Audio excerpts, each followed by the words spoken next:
না, এই দেখ, কাছের মেয়ে আমাকে যে ভিডিওটা পাঠিয়েছে, এই ভিডিওটা তার মিথ্যা হতে পারে না। দেখ,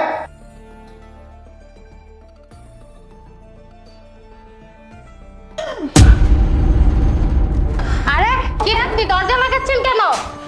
এই কে তুই? তুই আমাকে মারলি কেন? এই তুই আমাকে আবারও মারলি, সমস্যা কি তোর? এই তোর এত বড় সাহস, তুই আমার বাড়িতে ঢুকে আমার গায়ে হাত তুলছিস? হ্যাঁ, আমি তোকে মারছি। এই, তার আগে বল, তোর স্বামী থাকে প্রবাসে আর তুই এখানে অন্য একটা ছেলেকে নিয়ে পোস্ট নিউজটি করছিস। এইসব করতে কি তোর লজ্জা করলো না? এই তুই কে রে? তুই এসব কি করে জানিস? আমি কে সেটা তোকে। এই তুই আবারও গায়ে হাত তুললি, তোকে তো আমি এত সহজে ছাড়ছি না। দাঁড়া, আমি আমার স্বামীকে ডাকছি। ডাক, তোর কোন নাগর আছে, ডাক বলছি। সজীব, সজীব, এই কি হচ্ছে এখানে? দেখো না, এই লোকটা কোনায় বাচ্চা নয়, কখন থেকে এসে আমাকে মারছে। কি তুই এত বড় সৎ আমার বাসায় এসে আমার ওয়াইফের গায়ে হাত? হ্যাঁ, তোকেও মার। এই তোর এত বড় সাহস, তুই এতক্ষণ আমাকে মেরেছিস, এখন তুই আমার স্বামীকে মারছিস? হ্যাঁ, মারছি। ওকে আমি মারতে মারতে এখানে জ্যান্ত পুঁতে ফেলবো। এই তুই কি বলি? ও তোর স্বামী তাই না? হ্যাঁ হ্যাঁ, আমি ওর স্বামী। তোর সমস্যা কি? তুই কেন গায়ে হাত তুলছিস? এই তুই কি বলি? তুই ওর স্বামী? এই তুই ওর কেমন স্বামী? তোর সামনে আমি তোর স্ত্রী গায়ে হাত তুলছি আর তুই ভিজা বিড়ালের মতো দাঁড়িয়ে দাঁড়িয়ে দেখছিস? কি তোর এত বড় সাহস? তুই আমাকে ভিজা বিড়াল বললি? হ্যাঁ, তোকে আমি ভিজা বিড়াল বললাম, কারণ ভিজা বিড়ালকে বিড়াল বলবো দেখি সাহসী পুরুষ বলবো? এই তোর এত বড় সাহস, তুই আমার স্বামীর গায়ে আবারও হাত তুললি। পরিচয় না দিয়ে আর একটা বার যদি তুই আমাদের গায়ে হাত তুলিস, তাহলে তোর খবর আছে। আর তুই কি বললি, এ আমার স্বামী কিনা? হ্যাঁ, এ আমার স্বামী। এই, ও যদি তোর স্বামী হয় তাহলে আমি কে? আরে তুমি না প্রবাসী ছিলে? হ্যাঁ, আমাকে দেখে অবাক হয়ে যাচ্ছিস তাই না? আর কি বলি, প্রবাসে ছিলাম? হ্যাঁ, আমি প্রবাসে ছিলাম।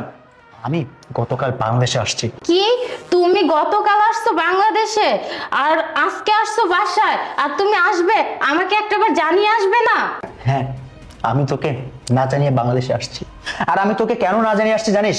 কারণ আমি যখন প্রবাসে ছিলাম না, তখন আমার এক বন্ধু আমাকে প্রায় কল করে বলতো, বন্ধু তোর স্ত্রী অন্য একটা ছেলেকে নিয়ে তোর বাসায় পার্সোনাল সময় কাটায়। কিন্তু বিশ্বাস কর, আমি না তার কথা কখনো বিশ্বাস করিনি। কসম খেয়ে বলছি, তার কথা কখনো বিশ্বাস করিনি। কিন্তু যখন আমারই বাসায় কাজের মেয়ে যখন আমাকে তোর গোপন ভিডিও করে আমাকে হোয়াটসঅ্যাপে পাঠায় না, তখন সে ভিডিও দেখে আমি আর ঠিক থাকতে পারি না। তখন আমি সিদ্ধান্ত নিই যে আমি বাংলাদেশে চলে আসবো, আর আমার যে কথা সেই কাজ। তাই আমি তোকে না জানিয়ে বাংলাদেশে চলে আসি, আর এসে তোকে আমি হাতে নাতে ধরলাম। এই চুপ করো, তুমি এগুলো কি বলছো? আর ও আমার কাজিন। এই চুপ, একদম চুপ। কি বললি তুই? ও তোর কাজিন? এই, ও যদি তোর কাজিন হয় তাহলে প্রথমে স্বামীর পরিচয় কেন দিলি? আরে তখন কে না কে আসছে, তাই আমি ওকে স্বামীর পরিচয় দিচ্ছি। তাই না? এই এত বড় একটা মিথ্যা কথা বলতে তোর মুখটা একটাবার কাঁপলো না? তুই কি ভাবছিস আমি প্রমাণ না নিয়ে তোকে আমি ধরেছি? না, এই দেখ, কাছের মেয়ে আমাকে যে ভিডিওটা পাঠিয়েছে, এই ভিডিওটা তার মিথ্যা হতে পারে না। দেখ,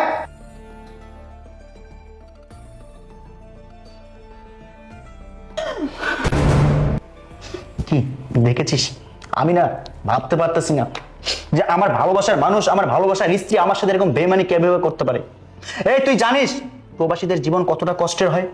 একটা মানুষ যখন প্রবাসে যায় না, তখন বাংলাদেশ থেকে কখনো তাকে প্রবাসী মানুষ মনে করে না, তাকে মনে করে যে টাকার মেশিন। আরে তোরা যখন যেটা চাচ্ছিস, যে সময় যেটা চাচ্ছিস, সবসময় সেটাই পাচ্ছিস। একটাবার ভাবিস না যে একজন প্রবাসী কতটা কষ্ট করে? দূর প্রবাস নামক জেলখানায় কতটা কষ্ট করে একটা মানুষ। তুই জানিস 8 ঘন্টা ডিউটি থাকে, কিন্তু তারা ডিউটি করে 20 ঘন্টা, বাকি 4 ঘন্টা রান্না বাড়া ঘুমায়। আমি ভাবতে পারতেছি না, এত কষ্টের পরেও তুই আমার থেকে যখন যেটা চাইতি না, আমি তখন সেটা দিতাম।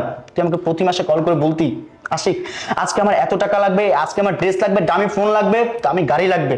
যখন যেটা চাইতি সবকিছু দিতাম। কেন দিতাম? কারণ আমি তোকে ভালোবাসি, আমার জীবনের থেকেও বেশি ভালোবাসি। আর তুই শেষ পর্যন্ত আমার ভালোবাসা নিয়ে খেললি, আমার মন নিয়ে খেললি। এই একটাবার ভাবলি না যে আমি মানুষটা তোর জন্য কতটা কষ্ট করতেছি? আরে আজকে আমার বাবা মার কথা না খুব মনে পড়তেছে, কারণ আমার বাবা আমাকে বার করে নিষেধ করেছিল, বাবা তুই যেটা করতে যাচ্ছিস না, অনেক বড় ভুল করতে যাচ্ছিস, তুই জীবনে সুখী হতে পারবি না।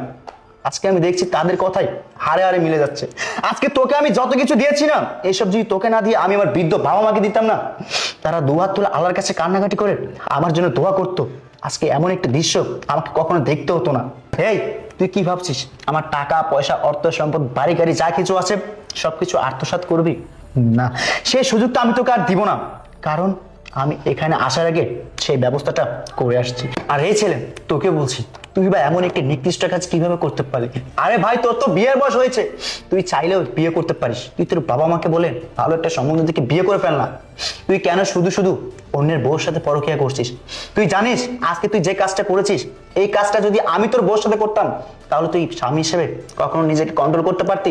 কখনোই পারতি না। আরে ভাই, বউ বাদ দে না, আজকে যদি আমি তোর ঘরের বোনের সাথে এমন একটি নিচু মনের কাজ করতাম, তুই ভাই হিসেবে নিজেকে কখনো কন্ট্রোল করতে পারতি না। শোন, একটা কথা বলি, পাপ না কখনো বাপকেও চায় না। আজকে তোরা দুইজন যে পাপ করছিস না, সেই পাপের সাজা তোদেরকে হারে হারে ভোগ করতে হবে। আর ভাই, তোকে এসব কেন বলছি? যেখানে আমার ভালোবাসার মানুষ, ভালোবাসার স্ত্রী আমার সাথে বিশ্বাসঘাতকতা বেইমানি করতে পারে, সেখানে তো পরপুরুষের কথা বাদই দিলাম। তুই জানিস ভাই, ওর জন্য আমি কি করেছি আর কি করিনি? ওকে নিয়ে যখন আমি ঢাকা শহর আসি না, তখন অনেক কষ্ট করে আমাদের জীবন যাপন করতাম। একদিন ভাবলাম এত কষ্টে জীবন যাপন আর চলছে না, তাই চিন্তা ভাবনা করে একটা মোটা অঙ্কের টাকা লোন নিয়ে প্রবাসে চলে গেলাম। তুই জানিস ভাই, দূর প্রবাস নামক জেলখানায় আমাদের মতো ছেলেরা কত কষ্ট করে। দিনকে দিন বলে না, রাতকে রাত বলে না। তারা কখনো বুঝতে পারে না কখন দিন হয় আর কখন রাত হয়। তারা মাথার ঘাম পায়ে ফেলে গাধার মতো পরিশ্রম করে, শুধুমাত্র বাংলাদেশে তাদের ভালোবাসার মানুষ, ভালোবাসার বাবা মা সবাই যেন একটু সুখে শান্তিতে বসবাস করতে পারে। এই কথা চিন্তা করে একটা প্রবাসী সবসময় পরিশ্রম করে, মাথার ঘাম পায়ে ফেলে গাধার মতো পরিশ্রম করে, শুধুমাত্র বাংলাদেশের মানুষদেরকে সুখে রাখার জন্য। আর তোরা তোরা কখনো আমাদেরকে মানুষ মনে করিস না। আরে ভাই, আমরাও তো মানুষ, আমাদেরও তো মন চায় যে সুখে দুঃখে জীবন কাটাতে, কিন্তু না, তোদের জন্য সেটা কখনোই পসিবল না। বাই দ্য ওয়ে, তোদের কিসব বলে লাভ কি? কারণ তোরা তো প্রেমিক প্রেমিকা, তোরা তো দুজন দুজনকে ভালোবাসিস। তোদের ভালোবাসার কাছে একজন প্রবাসীর কষ্ট কিছুই না। ঠিক আছে, তোরা যেহেতু দুজন দুজনকে ভালোবাসিস, আমি তোদের দুজনের 4 হাত এক করার ব্যবস্থা করতেছি। তবে সেটা হবে কোথায় জানিস? এখানে না, জেলখানায়। আশিক, আশিক, আমি ভুল করছি, তুমি আমাকে মাফ করে দাও। এই চুপ, একদম চুপ। কি বললি তুই? মাপ? এই, আমি তোকে মাফ করব? কিভাবে ভাবতে পারলি? আমি তোকে কখনো মাফ করতে পারবো না। আরে মাফ তো তাকেই করা যায় যে মানুষ ভুল করে। তুই তো ভুল করিসনি, তুই করেছিস অন্যায়। তুই আমার মন নিয়ে খেলেছিস, আমার হৃদয় নিয়ে খেলেছিস, আমার বিশ্বাস নিয়ে খেলেছিস, আমাকে নিয়ে খেলেছিস। আমি তোকে কখনো ক্ষমা করতে পারবো না। আজকে আমি যদি তোকে ক্ষমা করি না, উপরের স্বয়ং আল্লাহ কখনো আমাকে ক্ষমা করবে না। আজকের পর থেকে কোনো স্বামী তার স্ত্রীকে বিশ্বাস করবে না, আজকের পর থেকে কোনো প্রেমিক তার প্রেমিকাকে বিশ্বাস করবে না। তাই আমি তোকে আর ক্ষমা করতে পারবো না। তোকে আমি বললাম না, এখানে আসার আগে আমি তোদের ব্যবস্থা করে আসছি। আমি এখানে আসার আগে পুলিশকে ইনফর্ম করে আসছি, তোরা এখানে থাক। হয়তো বা পুলিশ চলে আসছে, আমি নিচে গিয়ে পুলিশকে নিয়ে আসছি। আশিক, আশিক, আমার কথাটা শোনো একটা।